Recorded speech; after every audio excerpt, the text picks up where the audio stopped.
We thank you this moment in time for granting us this opportunity to have another study as we are about to open the Sabbath. May you grant us understanding so that as we navigate our way along this narrow path, you can give us courage as we see the events happening around us, showing that the end is near. May you continue to bless each and everybody who is online and all those who are not available online. We pray that you be with us with your spirit. In Jesus' name we pray. Amen.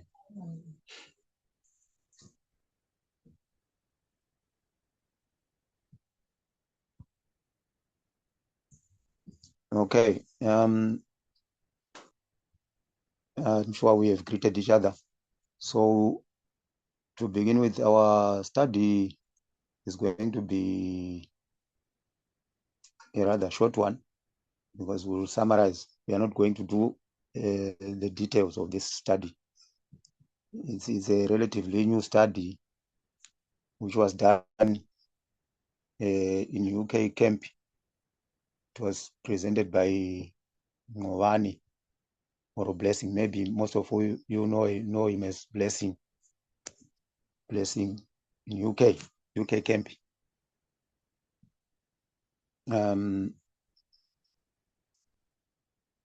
He was actually focusing on how we get to use symbols, Bible symbols, and apply them. So there were about 3 or 4 examples that he picked up from the Bible to show us that we can use symbols the way we see them fit using our methodology, the methodology we use. So it was with regards to the Sunday law message, as we are all aware that we are in the Sunday law time period, and there have been a lot of studies which have been done, presented with regards to that. So we'll be touching on the issue of the symbol of QFMG, that is Quintus Fabius Maximus Gregis. I think we're all aware of that one. How it has been applied to show us that we are right in the Sunday law time period. So we'll look at the first example that was picked up by Blessing. It is actually, if we look on our reform line, we have these 4 dispensations and 5 waymarks. So we have time of the end, 9/11, then the mid waymark is Sunday law, followed by close of probation, and then the last waymark is Second Advent.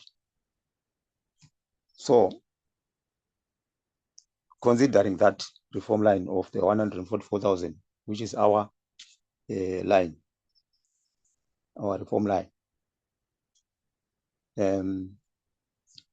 he actually picked up a scripture from the Bible, that is Jeremiah 30 verse 7. Can someone read for us Jeremiah 30 verse 7?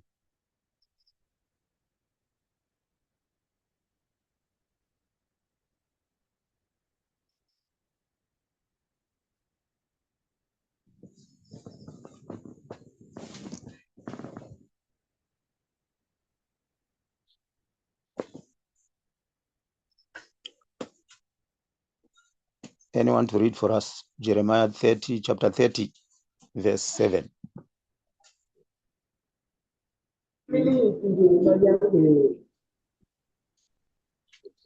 Jeremiah 30, verse 7. Alas, for that day is great, so that none is like it. It is even the time of Jacob's trouble, but he shall be saved out of it. Okay, thank you very much, Tammy, for the scripture reading. Jeremiah, we have got the prophet Jeremiah here. He's talking about Jacob's time of trouble. What do we know about Jacob? We want to actually to discuss.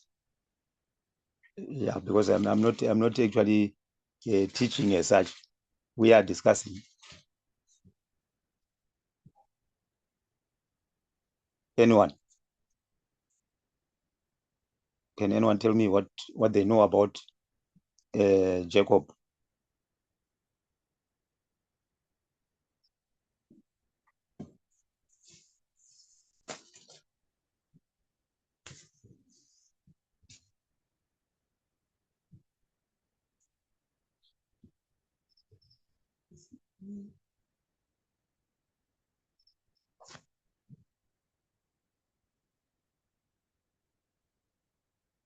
We know that Jacob wrestled with the angel.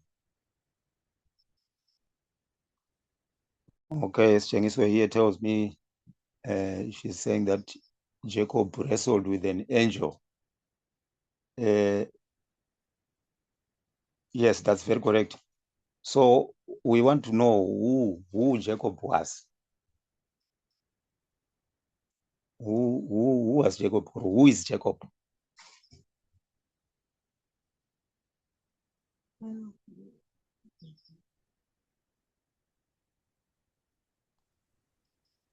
Jacob is God's people.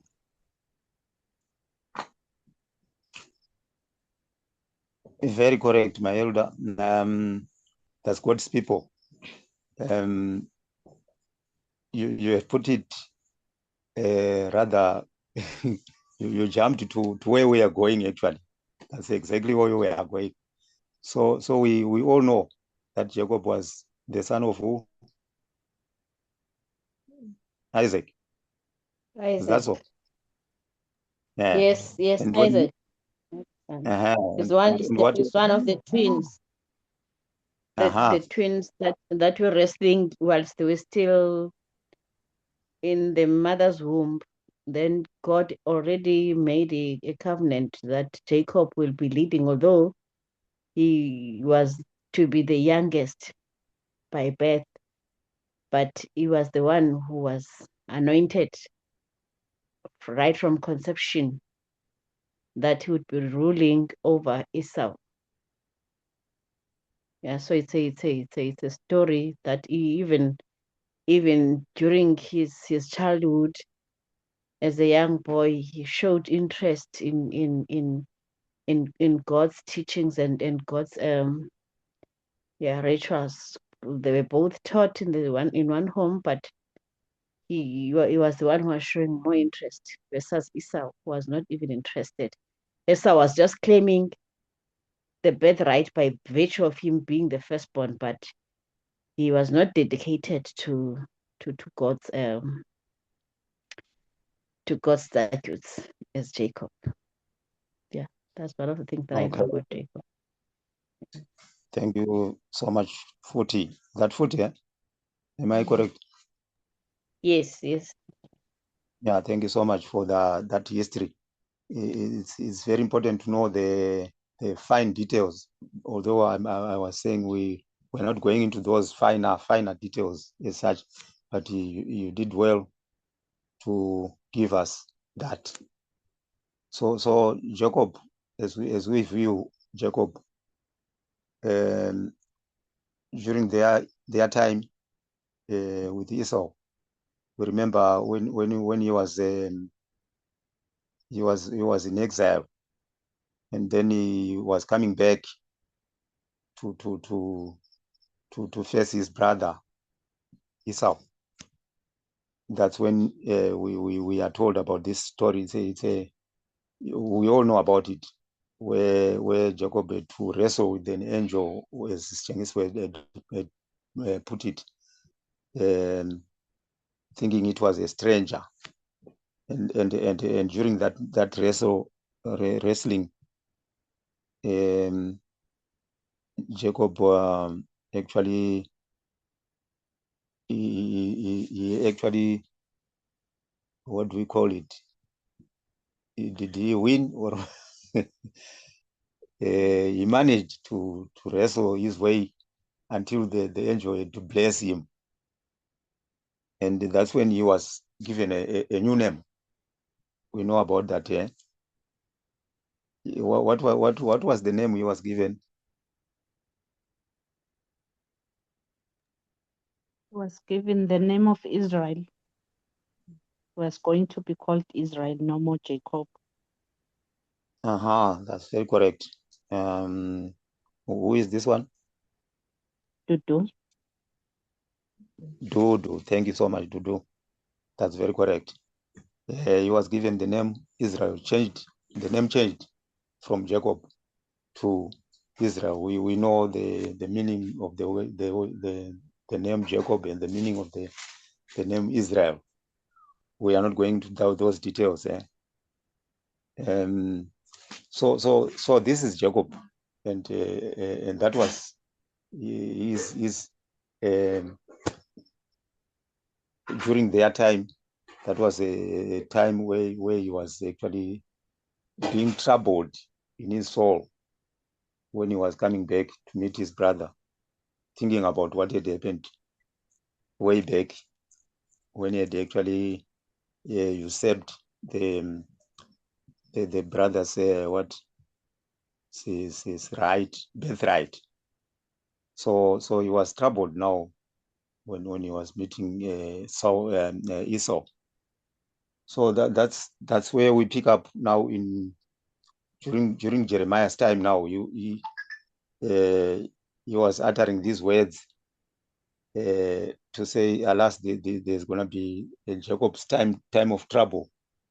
What was Jeremiah talking about?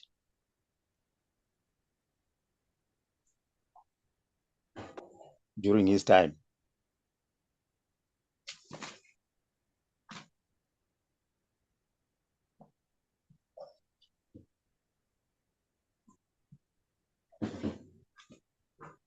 What do you think Jeremiah was talking about here?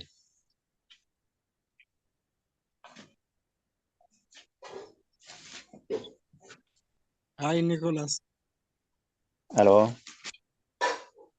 Before I answer your question, I just Yeah. wanted to add more on that literal story of Jacob's night of wrestling and the fear Okay. that he had. So I think as you introduced your study, I think the main important point for me to review this is for people to see the steps, because when the teacher does something, sometimes Yes. it happens that some people, if because of familiarity of these stories, we might not connect how did this symbol become what it was used for. And the application can make sense. We know Jacob is a familiar name, but I think doing what you have just done is important to know the story where the literal symbol and the context of why that symbol was picked from that story. It really makes the whole application more sensible, and it just fits when you are now understanding different applications. Even if the symbol is taken out of its context, you are not going to wrestle in your mind to worry why this symbol is being changed, because when you know the story where this symbol is taken from, it makes it very easy. So yeah, I just wanted to add that it's a really important review to understand the first step, why that symbol was picked, and from which story what had happened in that literal application. If that story has that information, it's really helpful. Okay, thank you very much, Milton, for that powerful contribution. Yeah, exactly. As Milton has put it, that normally you'll discover that a certain symbol can be extracted and applied out of context, as he has correctly put it. It is now applied out of its context. Now, as we are going through this,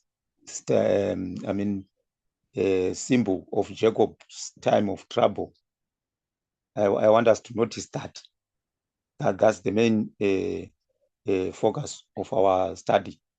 So, if we consider Jeremiah's time, they were now in captivity. Remember, in Babylon, is it? In captivity, Babylonian captivity. You remember this Babylonian captivity was predicted way back then, during in the times of was it Noah, or who is this? Genesis, the book of Genesis.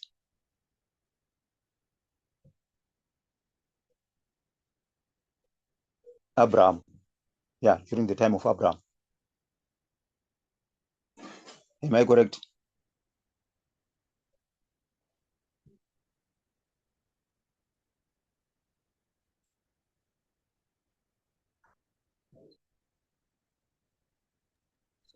Hello? Hello. Yeah, so I think the first prediction of captivity is the 400-year prophecy, which is in Genesis, I think 15, 18. Yes. And then the second captivity, it's Daniel chapter. Okay, I think it's Jeremiah 51, Jeremiah 30, and all those chapters, which in the time of Daniel, that's when it fulfilled, from Daniel chapter 1 and 2. But Daniel was actually quoting from Isaiah, who had return of the king.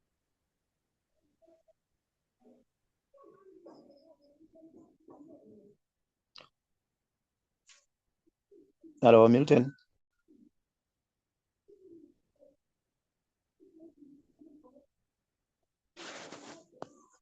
Hello.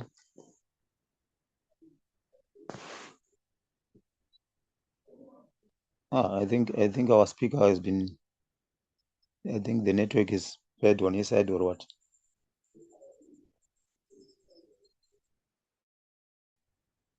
He was just narrating on the issue of the 70 years captivity that the children of Israel were now in captive in Babylon. So this is the time period which Jeremiah was referring to when he says Jacob, the last day there's going to be a Jacob's time of trouble. So now you can see where Jeremiah is actually applying. If you were to take their reform line, where he's applying it now, he is taking it out of context, from the time of Jacob, the real time of Jacob. Now applying it to the time of the children of Israel, who actually are God's people. So if you were to apply it, this time of trouble in our reform line, considering the fact that it was actually a time of a captive period of captivity. So a period of captivity is equal to what? It is equal to scattering period, isn't it?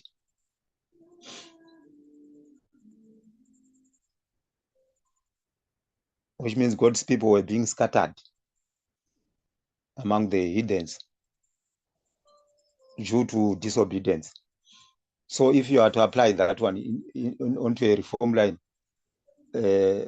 take for example our reform line, where would we put a time of trouble, considering that is now to be a captive period of captivity. It's a scattering period, because the people of God are disobedient. Where would you apply it on the reform line, our reform line?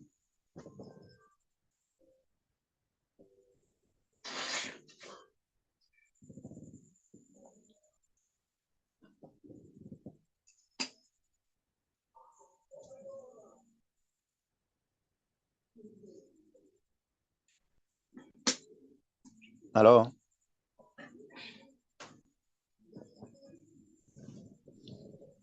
Yes, Nicholas. I think that would be after the close of probation. After the close of probation, I think the well in the context of Ellen White, she speaks about God's people being in the time of trouble such as never was since the beginning of nations. As also Daniel chapter 12 verse 1 speaks about that. But I think she puts it as in Christ will be leaving the most holy place. So they will be standing before God without an intercessor. That language, not getting into details on what it means in our line, but she puts it that way, that the people of God will stand before God without an intercessor. So I think that would be after the close of probation.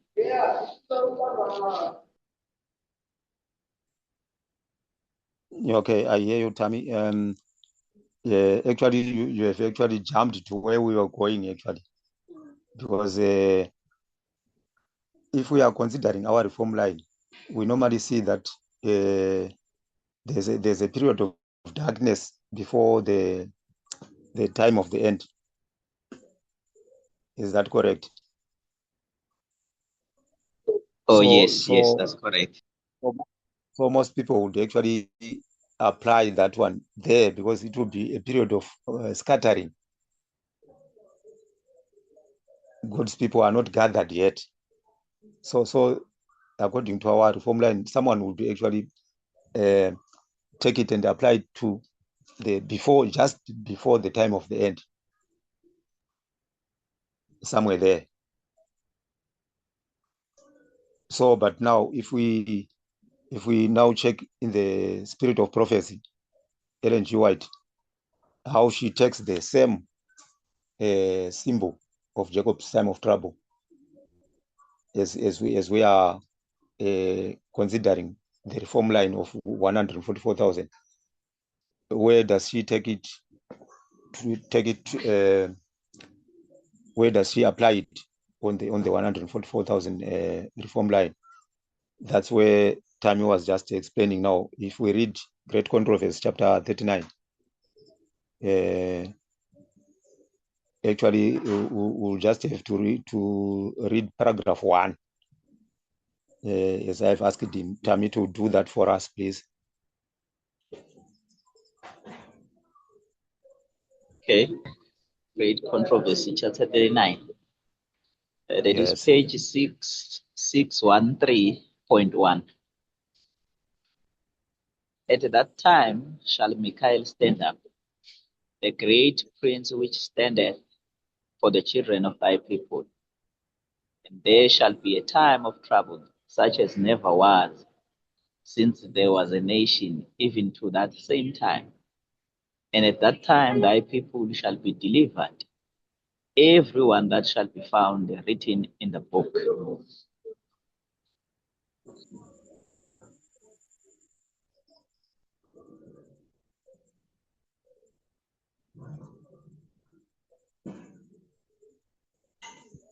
Sorry, should I Okay. continue? That was the first paragraph. Continue a Oh, little that bit. was a verse. That was a verse. Sorry. That was just a verse. Okay. When the third angel's message closes, mercy no longer pleads for the guilty inhabitants of the earth. The people of God have accomplished their work.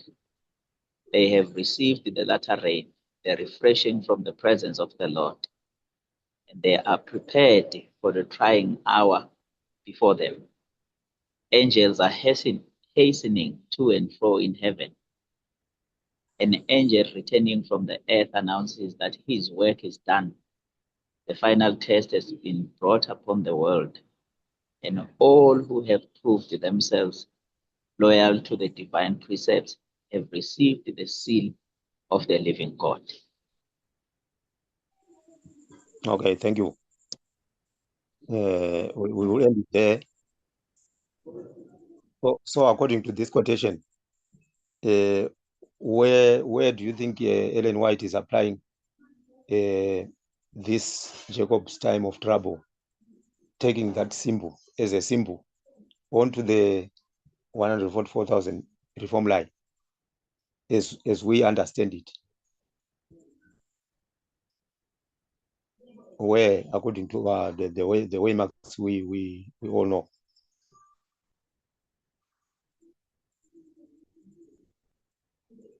Hello? Yes, Milton.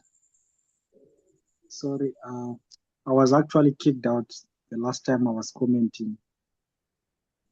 I missed your question on the application Jeremiah was making before this question, like the last one. Should I go back a bit? If it's okay. Yeah, you can do that. You can do that. Yes, okay. Okay. So I'm not sure if it was mentioned. So from the introduction you've given us, the literal story of Jacob's time of trouble was his personal experience as he was coming back to the land of his fathers, and he had gone through, I think, inheriting the birthright by we can say by cheating, and he had to pay for that. So we know individually he had reconciled himself with God, but that night had a symbolic meaning that he wanted God to confirm that he's accepted and his sins are pardoned. So it's his individual personal experience, which has a lot of symbolic meaning. And then when you come to Jeremiah, when he takes that symbol, it's not going to be applied to an individual. Jeremiah is going to apply that story to the whole nation of Israel. But in this time period, they've done something wrong. They're actually paying for their sins. And part of that story is that the kings have become proud. They've rejected God. And both the king and the people are going to be punished for that. So this trouble in Jeremiah is a trouble which is a punishment. It's an infliction of the 2520. There was a promise that after that period there will be gathering. But when it was applied by Jeremiah, it's going through the punishment which they had caused by doing something wrong. Coming now to the quote which have just been read from Great Controversy, Ellen White applies that same story to a different group.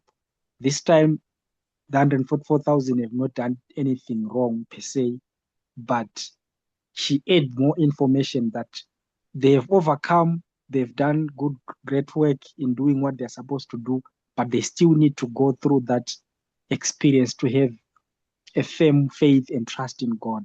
So it's not a process of breaking them apart or destroying them, but it's a process that they get their grip on God more. So you can see how the very same story is applied in three different ways. Or we can say two different ways, two prophets. It's actually interesting to note the differences and which groups the same story is being applied to. Yes, thank you very much, Milton, for that explanation. It's very, very important to understand how these prophets are taking the very same symbol and applying it to different groups or groupings of people. So we see now that Ellen White is applying it soon after the close of probation. Is that right?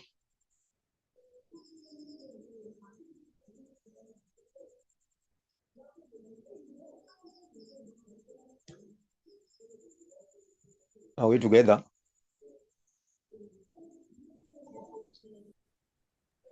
Yes, Yes. Nicholas. Yeah, because actually, according to that quotation we have read, it's saying that the final test has been presented. So we all know that our test in this final generation is what? What is our test?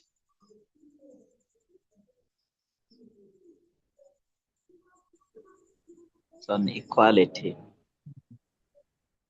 Yes, thank you, Tammy. So the final test has been presented to the people. There's no one who is excused to say, I'm not a church goer or I'm not a believer. So I'm not aware that there's this thing of equality. If you check what is happening all around us, no group of people is left out by this test. It involves everyone. Unlike what we have been taught in the nominal Adventist church, that I'm sure that's what they most of the people in the are still holding on to that teaching that the test will be about the Sabbath Sunday issue, which is not it.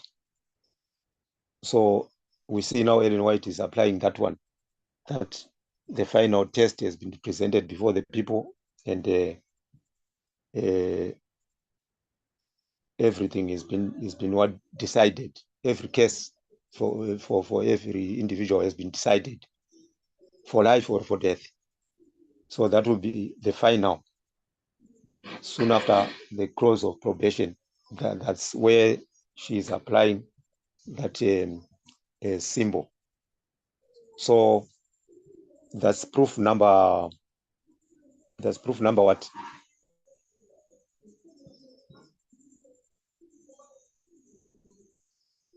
Number 1 or 2, 3, because we've actually touched on 3 different prophets. Is it?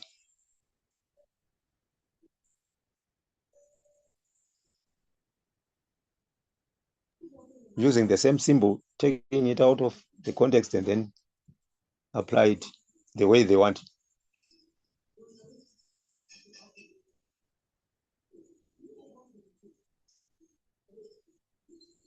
Are we together?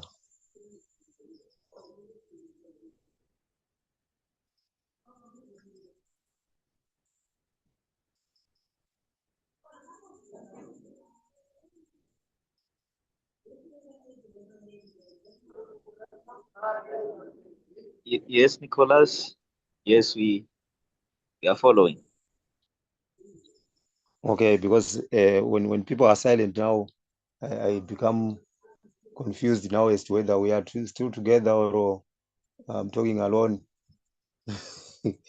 Yet we are supposed to be discussing, as I said before.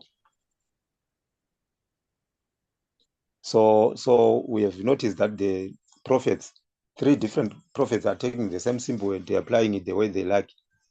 So it's a method which has been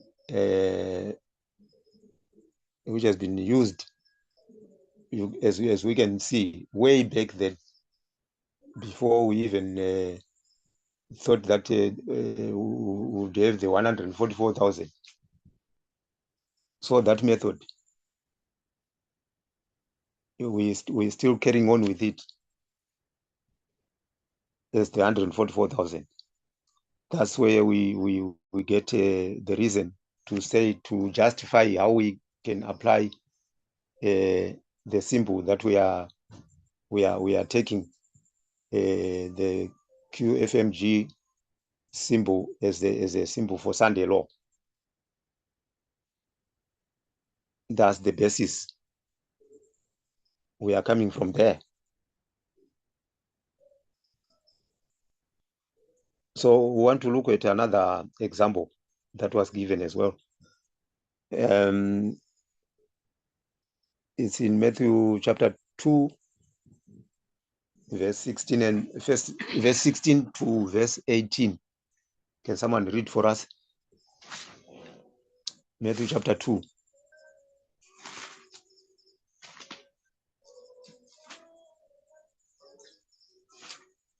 Verses 16 to 18. Matthew chapter 2, verse 16. Okay, Stengiso is going to read for us. Matthew chapter 2, verse 16. Then Herod, when he saw that he was mocked of the wise men, was exceeding wrath, and sent forth and slew all the children that were in Bethlehem in all the coast thereof, from 2 years old and under, according to the time which he had diligently inquired of the wise men. 17. Then was fulfilled that which was spoken by Jeremy the prophet, saying, In Ramah was there a voice heard, lamentation and weeping, and a great mourning, Rachel weeping for her children, and they would not be comforted because they are not. Thank you very much for the scripture reading. Matthew chapter 2, verse 16 to 18. Actually, our focus is on verse 17, which is talking about the weeping of Rachel.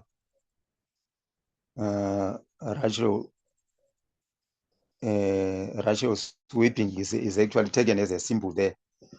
So who was Matthew actually quoting?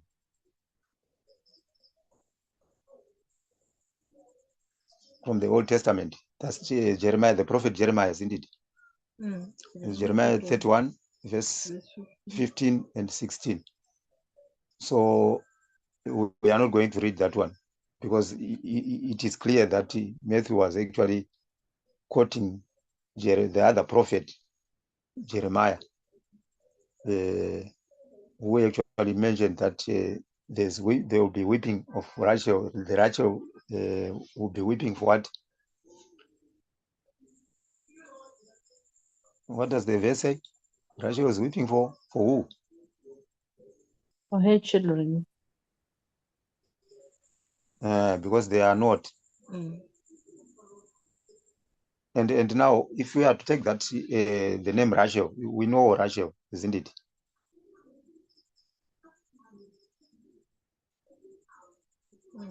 Who is Rachel? Maybe to begin with, because if we jump and rush to the conclusion of the matter before we understand that those some of those finer details, maybe we might not be doing justice to the whole study. Who is Rachel, by the way?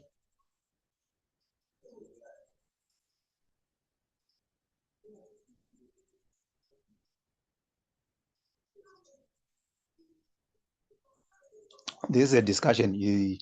We should feel free to contribute, question, and Rachel is Jacob's wife, one of Jacob's wives. Rachel was one of Jacob's wives. How many wives did Jacob have? Two. Or else things were saying two, yeah. Okay. There was Rachel, and then there was what? Leah. So Rachel's weeping is taken as a symbol now by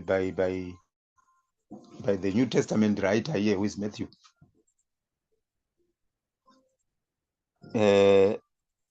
Where is Matthew applying this weeping of Rachel in according to the the Omega history of ancient Israel? Because if we know Rachel, that was the Alpha history of ancient Israel. That's their time. Now Matthew now is applying this one. It's very simple. Out of its context there from the Old Testament into the New Testament, where according to the Omega ancient Israel, where is Matthew applying it? The line of Christ. Is that so? Hi, Nicholas. Yeah, in verse 17, it's saying Matthew is actually quoting from Jeremiah. I'm interested to how is Jeremiah also, because it's Jeremiah who is applying the whipping of Rachel. And like what we did with Jacob, we need to understand, where do we see Rachel weeping for her children, literally? And yes. That's where Jeremiah takes that symbol and applies it in a different dispensation. I'm not giving an answer. I think I'm asking a question. Like, do we have a story where we know Rachel was weeping for her children? If anyone can share that. Okay. Oh, you are asking a question pertaining to the issue of Rachel weeping. Do we have any natural story where Rachel was actually weeping? That's a question is addressed to the class. Anyone with an idea of where it is mentioned in the Bible where Rachel was weeping for whatever reason, I don't know, for the children? We can all talk about this. Anyone who has come across scripture which refers to the issue of Rachel weeping, or any scenario where Rachel was actually weeping in the Bible, Old Testament. Do we have any in the natural story?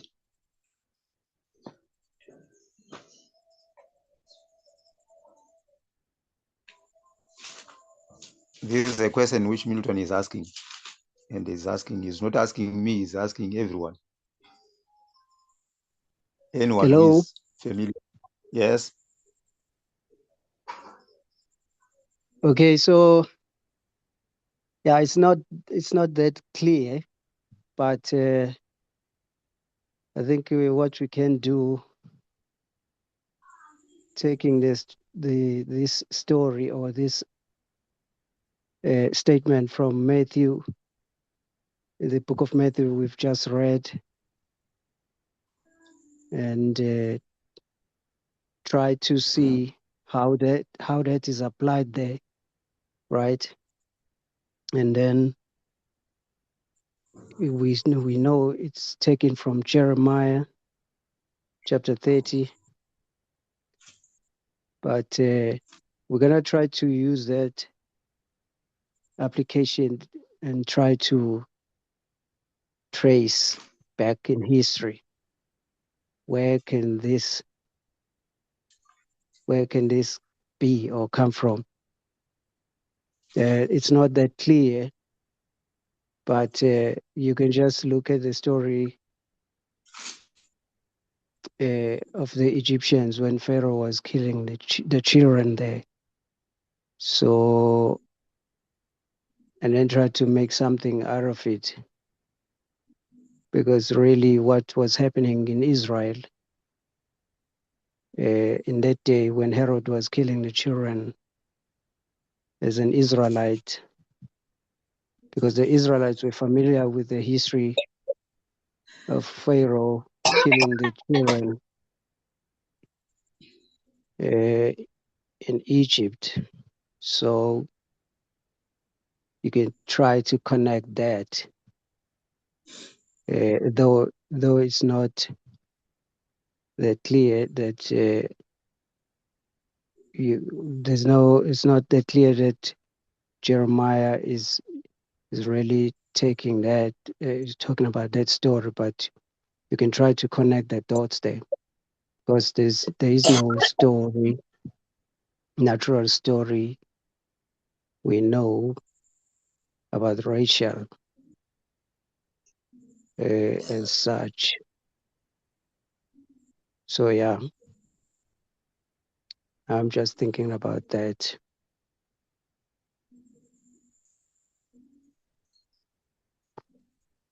Yeah. I hear you. I think it's a very interesting thought, that one you have brought about.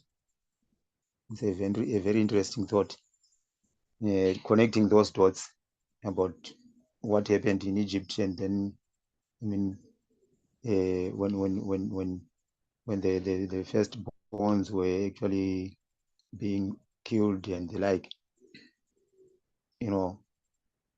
yeah, just connecting those dots is very interesting indeed. Anyone else? Hello, Nicholas. Hello. Yes, so I remember if you read the book of Jeremiah 31 verse 15, it talk about the history of Russia crying for her children because they are not. But it was like the Babylonian captivity where they were captive. So I think there was a slaughter during that period.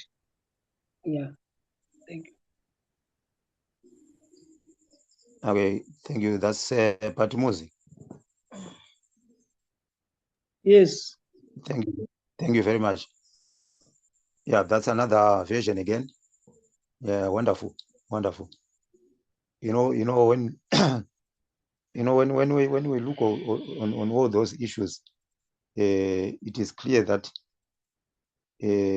that's one thing I like about presentations. We learn a lot, because sometimes some of these things we miss them, but when we are together like this now, we get to understand some of these tidbits, which is quite okay. So on the line of Christ, where is actually Matthew applying the weeping of Rachel, taking that symbol as a symbol?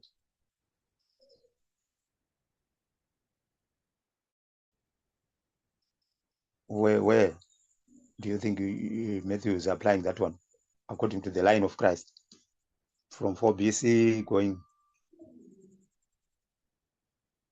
to the second advent?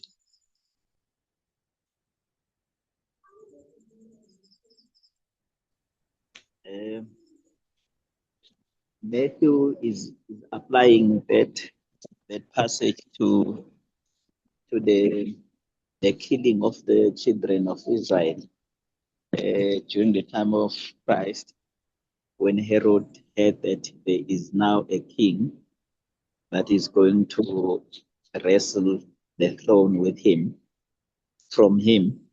So he decides to kill all the children that are 2 years old and younger.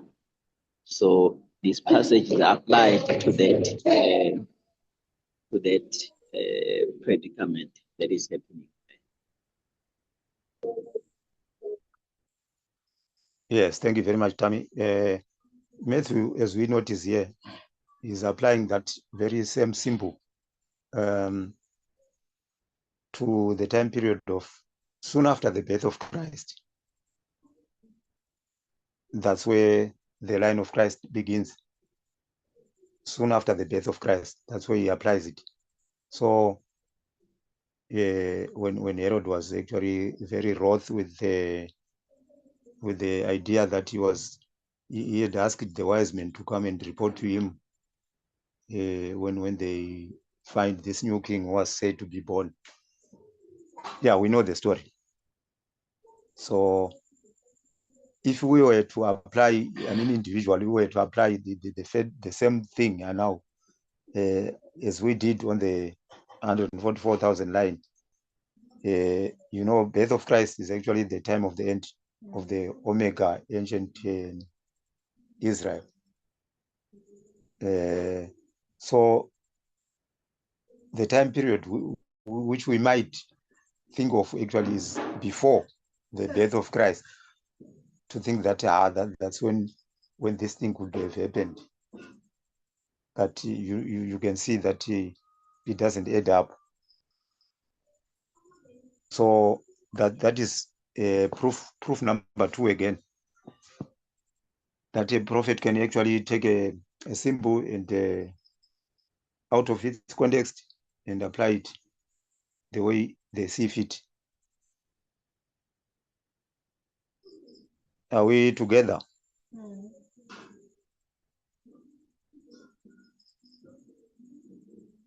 Nicholas? Hello? Yeah, it's Ubakenya. I would like also just to add on that part of Rachel weeping.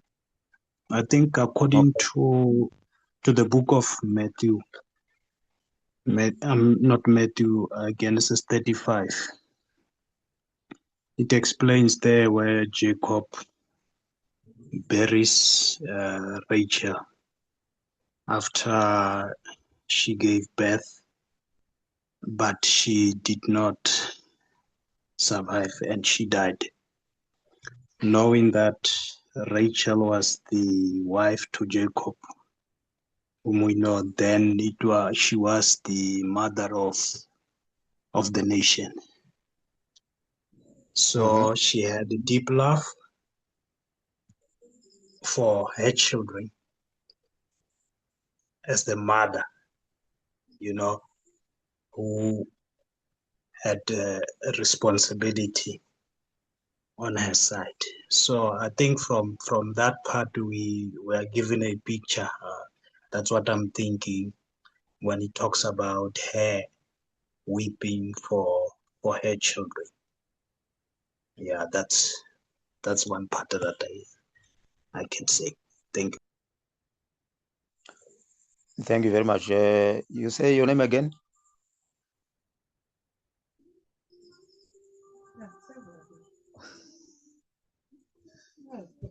Oh, it's Obake. Obake, Kopa. Obake. Yeah. Oh, Koba. Thank you very much, That's Koba. right. Yeah, thank you so much for that contribution. It's a powerful one. So we noticed that a symbol can be taken out of its context and applied anyhow, as one sees fit, depending on the story that you want to tell. So we notice it's not a new thing that is happening now, that there's a symbol which is being applied to the Sunday law waymark, which is that of QFMG, Quintus Fabius Maximus gauges. It is nothing new actually, because there have been questions which have been raised that how can we take a symbol out of its context and then apply it anyhow.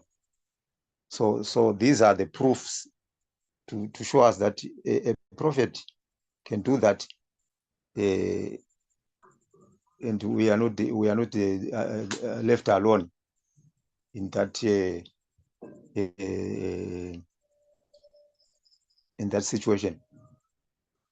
We, as the 144,000, we are very much entitled to do as much as the old prophets were doing. So it's nothing new.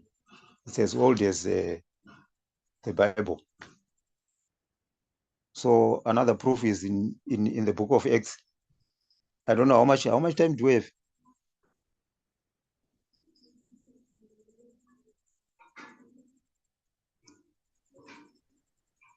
Nicholas, I think you have until 8:30. You can even wrap up before that, or at the latest, it should be 8:30. Okay, thank you. I think we should be winding up now.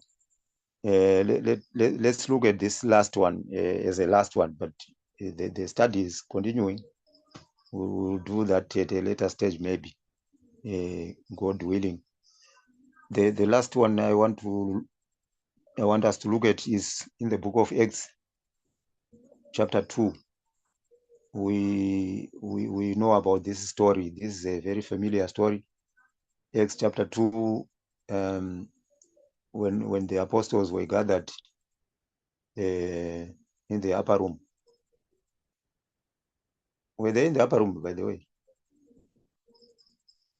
Acts chapter 2, verse 14 to 21. We are not going to read the verses. I'll just give them out as I'm talking. Acts chapter 2, verse 14 to 21. On the day of Pentecost, when actually the Holy Spirit came upon them, and they were now speaking in tongues. And we've heard many stories about speaking in tongues. But the one I like most is what we find in the Bible, where the viewers now, the spectators, were now saying, because they hear the apostles now speaking in other languages, they think they were now drunk with wine. They think they are drunk with wine. So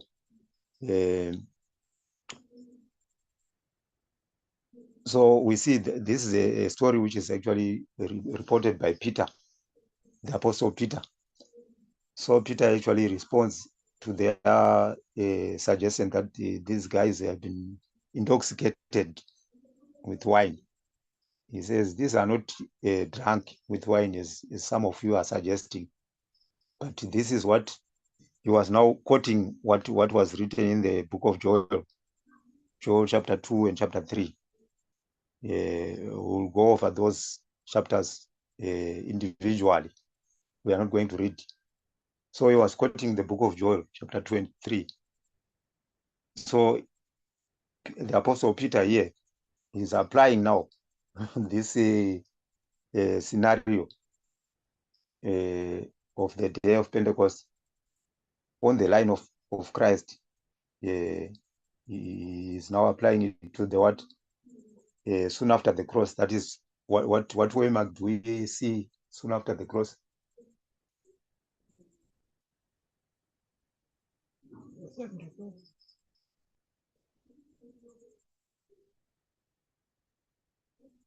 Soon after the cross,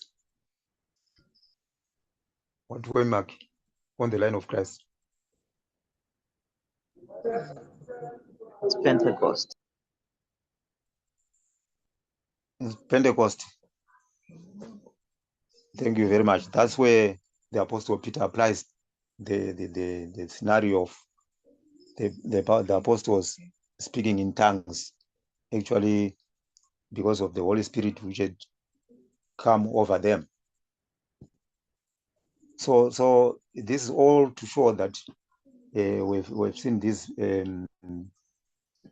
about 3 or 4 proofs to show us that a prophet can take a symbol out of its context and apply it the way they see fit.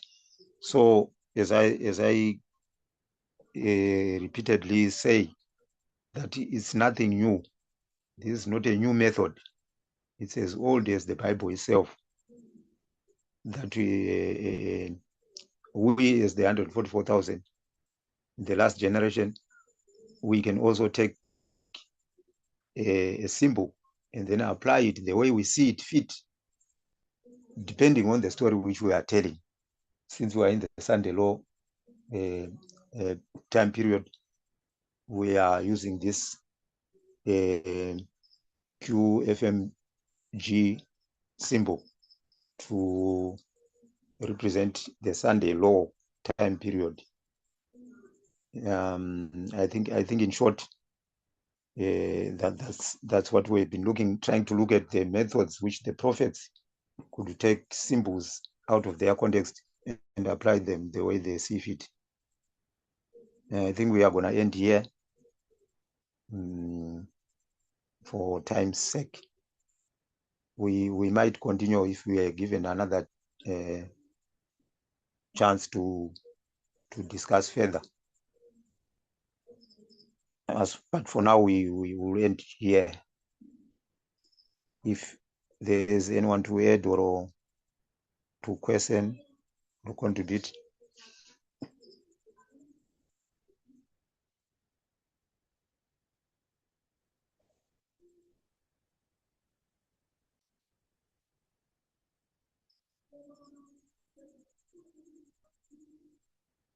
Any contributions or questions before we close?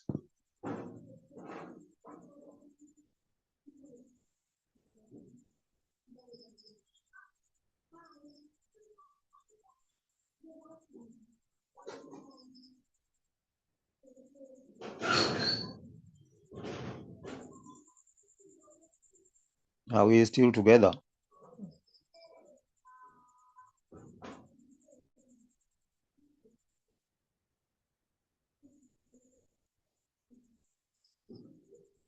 Yes.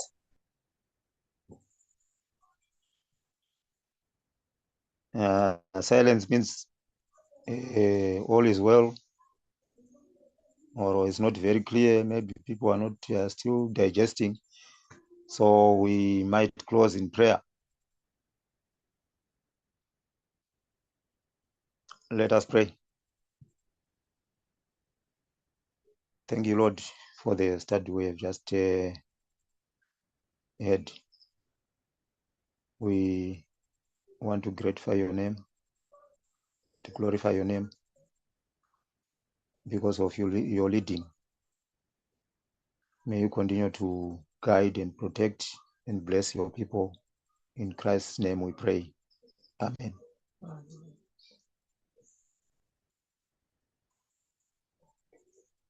I'm handing over